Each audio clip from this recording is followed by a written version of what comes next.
So good morning and good afternoon. We have a guest speaker today, Sara Kinray from Santa Cruz. I need to click on this here from here. Yes, please. It's traditional in our tradition for people who have received the precepts to give a way-seeking mind talk. And although Sara did Jukai quite some time ago, she's a member of Twining Vine Zen Center as well as Santa Cruz Zen Center. So I've asked if she would share her journey of what brought her to practice. So we pass it over to you, Sara, and thank you so much. I think she's just disappeared. Oh. See where she is. And should we? Will it just automatically go on to? It should do once she starts speaking. We just lost another person. Yeah.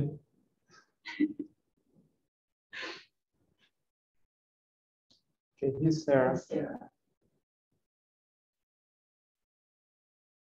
Okay, Sara, if you can hear us. Over to you. So as soon as you were speaking, my connection went out and had to reconnect everything. So hopefully that doesn't happen again. Sorry about that. Okay. Good morning to all of you. I think everyone here on Zoom it's morning for you. For us, it's almost 6 o'clock. And today, I would have liked to do this talk from the Santa Cruz Zen Center, but today we did the Japanese Cultural Festival. And so everyone was busy cleaning up and still doing stuff in the Zendo. So I wanted to talk a little bit about this.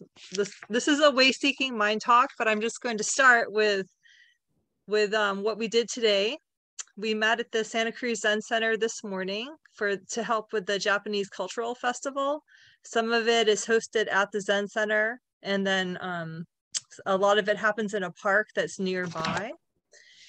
And so it was really what we did. We got to open the festival, and so we went up on the stage after they introduced us, and we did the Enmei Juku Kanangyo chant 7 times, which is the one that is Kanze ya namu butsuyo.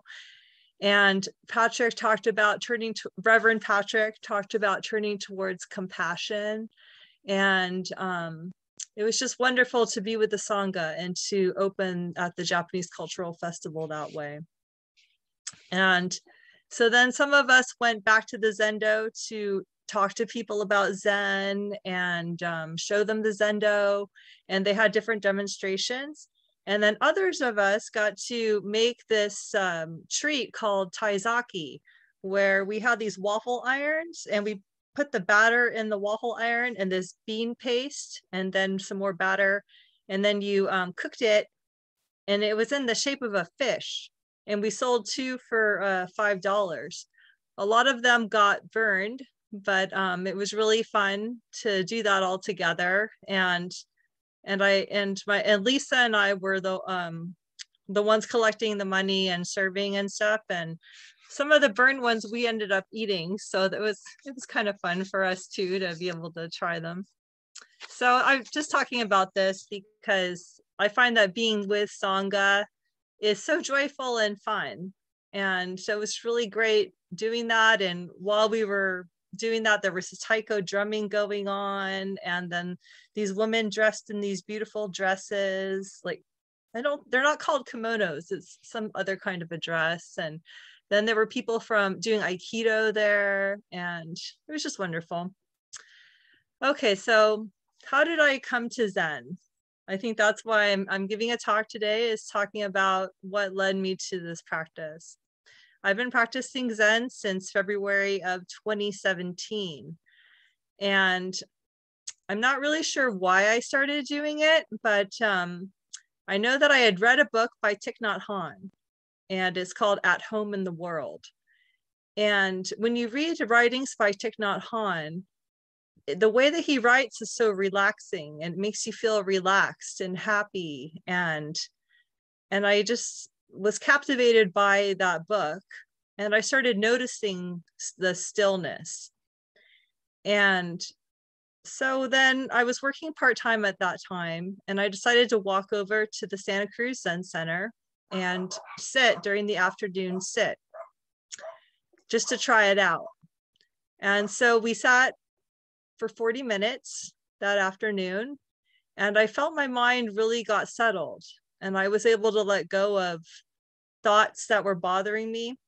You know, when you have thoughts that sort of like attack you and you feel like you want to just be free from them, that's what was happening. And so I let those thoughts go. And at that time I realized that this really works, that this practice really works. So then I started sitting at noon on a couple of days each week. So I was there one afternoon on a Friday, and Nettie was there, and she asked me if I wanted to come to the koan group. So then I started doing that. And I found a note back from September 29th, 2017, from a koan group that we were having that day.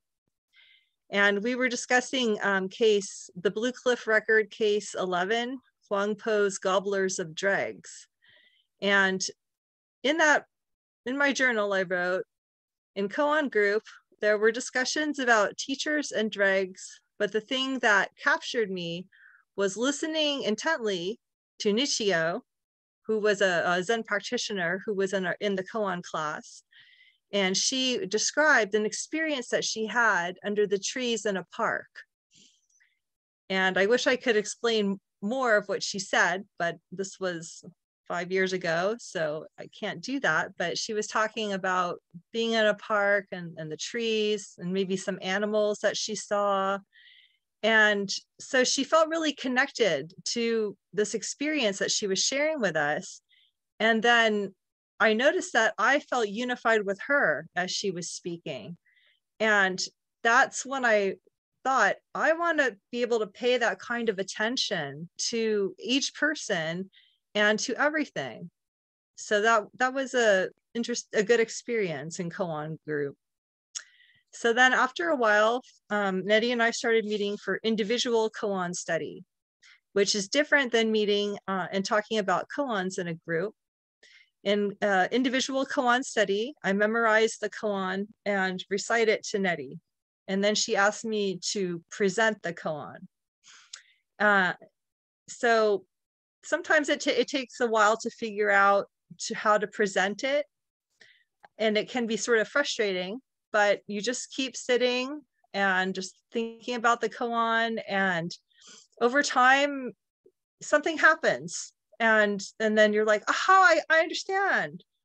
And so that's why I really like koans, because of how they work on you while you're working on them. And so I definitely recommend trying that out if you're interested.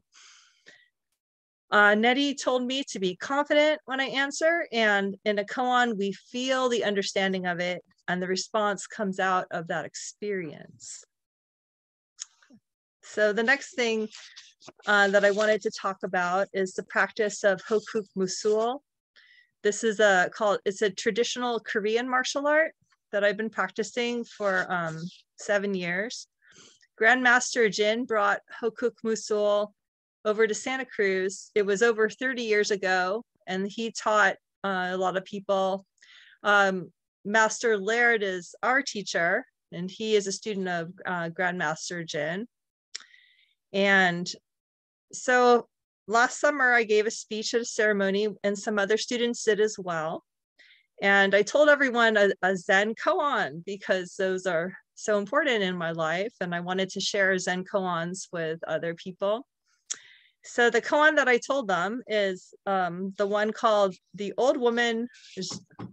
I think it's Jiaozhou, but in this book, they call him Zhaozhou. The Old Woman, Zhaozhou, and the Tiger. It's in the book, The Hidden Lamp. And it says, one day when Master Zhaozhou Kongshen was outside the monastery, he saw an old woman hoeing a field. He asked her, "What would you do if you suddenly met a fierce tiger? She replied, nothing in this world frightens me. And he turned back to her hoeing. Zhao Zhou roared like a tiger. She roared back at him. Zhao Zhou said, there's still this. I think that the practice of Hokuk Musul, as well as Zen practice, helps us find I call it the inner roar, which is the source of fearlessness and joy. On the mat in the dojang, or in the zendo, which could also be called a dojo, we become one as we practice together, it could be Hokuk Musul in the dojang, or sitting in the zendo, or today when we were making taizaki at the Japanese Cultural Festival. We were one and unified in the activity that we were doing. And it's great because through this practice that we have together, we encourage each other and help each other to learn the forms and the ceremonies and the techniques. And we learn respect for our masters and teachers and for each other. And there is this is special intimacy that we share, for me, the intimacy that we share through our practice of Zen or through Hokuk Musul, it's very helpful to know that you're going to see these people every day and practice together. Maybe not every day, maybe you skip a day and don't see them, but they're there, and you always have each other, that you have that support and encouragement. And I guess I wanted to share an example today because at the last sesshin, I volunteered to be the tenzo, or the cook. And I did that because we need more people to learn how to do that.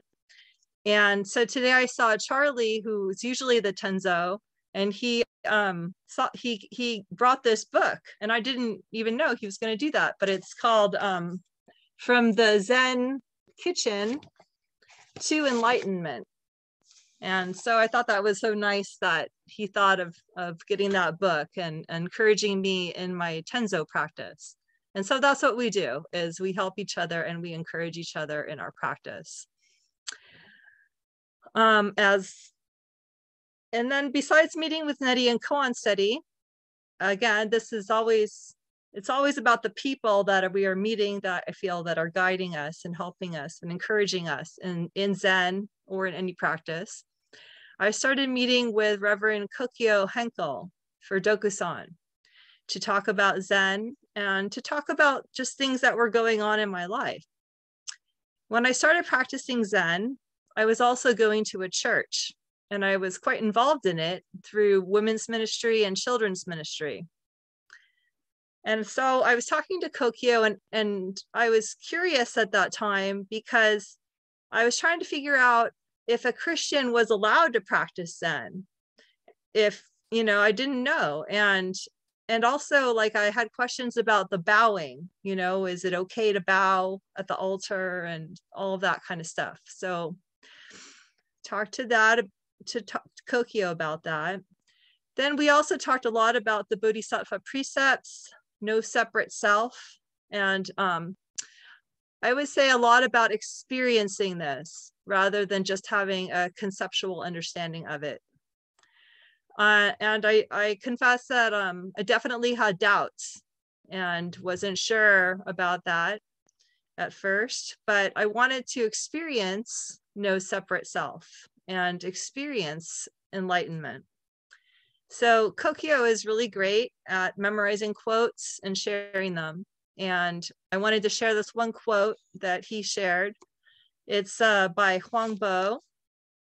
And the quote is, "Enlightenment is the silent bond among all beings."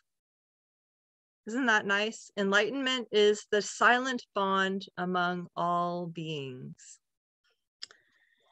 As for an experience, I just thought of sharing this one thing, that one time we were having a sesshin. I think it was a 3-day sesshin where I think we sat from, this was before the pandemic. So at that time we were having longer sessions where we would start at 6 or so in the morning and then not end until 9 o'clock at night. And so you would have periods of zazen and work and oryoki meals and so forth. So I just remember that I was there, and Reverend Patrick was there in the Sangha, and I just felt really at home. And I knew at that time that I wanted to learn all the forms and all the ceremonies, and I wanted to practice Zen wholeheartedly. And so it took me a couple of years to sew a rakusu with the help of Reverend Jean Bush. And at the same time, I was studying the Bodhisattva precepts with Kokyo. And then in October of 2019, I received the precepts from Kokyo and Neti in the Jukai ceremony, and the Dharma name Myoshin Kinrei, which means bright dragon, joyous spirit. So I did want to still share it with you guys that the next thing that happened is that I was still involved with a church. And so the church that we were at wanted to raise $1 million to paint and make other improvements to the buildings. And my husband, John, and I thought that this was not the right, we just didn't agree with that. We thought, why spend all this money on stuff like that? So anyway, then there was a group that left and started at a church next to where we live. And so we decided to switch over to there. So I started going there, and then they had these membership meetings. And I think that I have a tendency to get involved and join groups and stuff like that. So I went to the meetings, and I was really shocked because the new church wanted us to sign a paper and say that we agreed with certain principles, like something called election, marriage only between a man and a woman, that God made us either male or female, and that only men can be elders or pastors. So I was really shocked about this, and I talked to the pastor about it. And then I talked to Neti and to Kokyo about it. And Neti was so nice. She came and met with the pastor and me, and she tried to explain Zen to him in a non-threatening way. And she even came to a service at one time, but there was no way he would not budge on his views. So in the end, I told the pastor that we could not go to that church because we did not agree with their fixed views about those things that I mentioned. And that being said, we're not on unfriendly terms. I haven't spoken to the pastor since then, but his wife and I correspond because my daughter, Tegan, sometimes babysits for their community group. And she likes to do that because she wants to make money to buy clothes and stuff. So I think it's okay. So at least we're not on bad terms.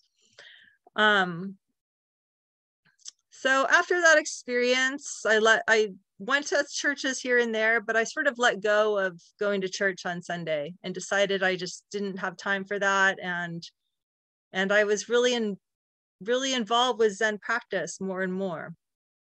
So a practitioner at our Sangha, Ziggy, invited me to come to a group called the Sangha Shantivanam, which is open to other faiths and religions to learning from them. And so I'm glad to sometimes join that because it's a good group to talk about different issues with, and to also, I mean, a lot of people have gone through trauma in the different churches or places they've been. So it's sometimes we have to process that. But I do, I think that Zen is definitely my main practice now. And I fully take refuge in Buddha, Dharma, and Sangha. The next thing I just wanted to say is that I've had wonderful experiences at sesshin. And I just want to keep saying that because, like, if you go to a sesshin where you don't know anyone, after you sit with those people for a day or two, and work together and eat together and just sit and not really talk very much because it's all silent, you'll feel totally bonded with them, like best friends, even though you haven't even spoken hardly to each other. So I just think that this practice of sitting, it's so sincere, this practice, and it brings people together. It's such a wonderful practice. And I just can't, I've just learned so much from all the people that I've met at Santa Cruz Zen Center and at Twining Vines and at, different Zen, at Jikoji Zen Center. And it's just been an awesome experience. And I'm so glad that this path opened up and that Nettie was such a big, how can I say, like she really welcomed me into the Zendo through the Koan group and has really been there through all these years that I've been practicing. And so I'm really very thankful for Nettie's teaching and for her guidance in Zen and through koans and through everything. And so I did ask Nettie if she would please teach me how to be a Zen priest, because I want to deepen my practice and share this practice with other people. And I am working towards it by just sitting Zazen and by doing Sesshin and studying the Dharma and being with Sangha and sewing Buddha's robe. And the last thing I'll say is that I think that this practice is about being completely open-hearted. And it's so wonderful to do that with other people, with all beings. And so I thank all of you for your practice.